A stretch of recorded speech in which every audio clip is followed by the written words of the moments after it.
Hi, this is Alex, and this is my new channel, Coffee Break, and today I will be talking about the meta. And I hope that my comments do not offend any, viewers. I'm not saying that you don't have any skill. I'm saying that these decks are, basically mindless and almost autopilot at this point, because literally an idiot can figure these out. So you all know, or you should know by now, that there are 3 decks that rule the meta. There is Evil Swarms, Prophecy, and Dragon Rulers, previously known as Elemental Dragons. The first deck I'll be talking about is Evil Swarms. Now, it's kind of a uni-centric deck, and by what I mean is that they have all these cards that don't even fucking matter, and I really don't even know their names because they never stay on the field long enough to matter. So they have this little thing that looks like a plant, and it's like a cyber dragon, and then you play it, and it's a special summon, and you play, another one that banishes itself, maybe, or, I mean, it could be any other one, and it wouldn't matter, and then you just overlay, and then you get Ophion, and then you play Rescue Rabbit, and then you issue Vanilla's out, Ophion, and then you play, one that you can even top deck, play it, banish an Evil Storm from your graveyard, add another one from your graveyard to your hand, then special summon that one. What do you get? You get an Ophion. Then there's one that's kind of like a hunter monster, but you cannot negate its effect, and then you get another monster, and then you get Ophion.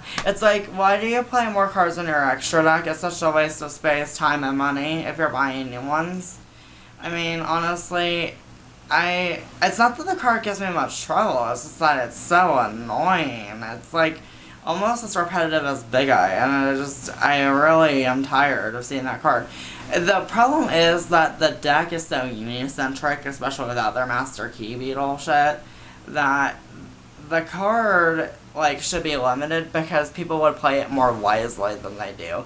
Because they just go for it first turn, not even knowing what the fuck they're playing against. I mean, honestly, if I play heroes, I don't Miracle Fuse on my first turn. I never Exceed Summon my first turn.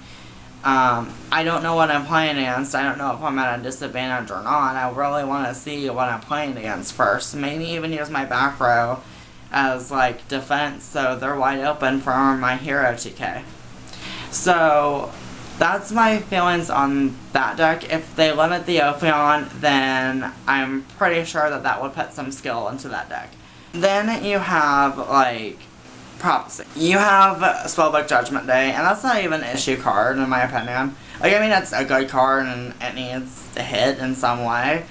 But, really, my problem in the deck is the Jowgen and the Fate. And I think a lot of people would agree with me, because Jowgen is like an Ophion for them.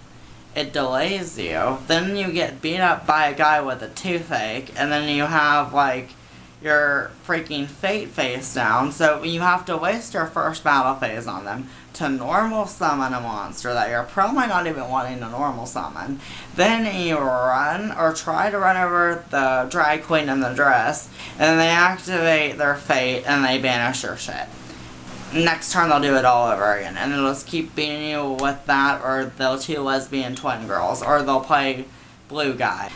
What I don't like the direction that the deck took is that they don't play Priestess anymore. I thought she was a lot more skillful, a lot more useful, a lot more utility with her. When I played it for funsies, I would play Priestess, and whenever I would put her on the field, I would make sure I had a Wisdom and a Life in hand.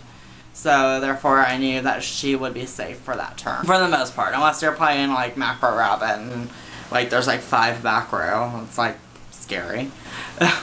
So, now I'm moving on to Elemental Dragons, and obviously they have a big problem card, and I think everyone knows it, and I'm not talking about the airplane with the dragon head. I'm talking about the one that just stares at you, that looks like a giant tooth and has a circle around it. It's the number 11 Big Eye people. Now, the Big Eye has a limitation. It's only as good as the player that you're playing against. If you're a good player, you're gonna lose to it, because your big-ass monster just got stolen. So, and you probably don't have a hand, because that's how most decks work. Whereas they can just play Super Rejuvenation, get their hand back, and they have your card. Yay! And then they'll play effect failure and then breakthrough skill. But that's the topic for another day. I'm talking about the big eye now, and the big eye needs limited. They don't honestly care, they'll just flop it down. It is mindless. It's a change of heart monster with 2600 attack points. That's almost unbeatable. Like, there's not a lot that can stand up to that, especially when you're, like, defenseless almost, because you wasted your hand getting out your big fucking card. Or, like, not even your big fucking card, like, just your medium-sized card compared to that. And, like, they play all these big dragons, but the dragons aren't the issue. It's really not. It's the big eye. And they'll say that the deck takes skill to play. It takes eyeballs and reading people. It really does. Because when you read the secondary effect, and yes, there is one. One of them is a Foolish Burial. That'll be title. Tempest adds a dragon from your deck to your hand, so it's like a rota for them almost. And that kind of aspect. Redox is a Monster Reborn, and Blaster is a Priestess.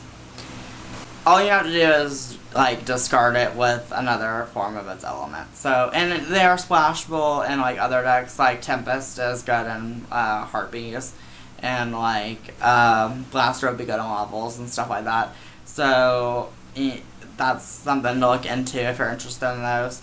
But my issue is the big eye needs limited. It's just not a fair card. And those are my thoughts on the meta. If you agree with me or don't approve of my comments, I would like to know, and I'd like to know why. And I want them to be, like, educated answers. I don't want them to be something stupid that I sound like a potato. Because honestly, I don't even know what that means. I don't know what a potato sounds like. And I would like your feedback, positive or negative. Feedback I take as good, and if it's constructive, I'll use it in my next video. I hope you liked it, and please like, comment, and subscribe. Thank you.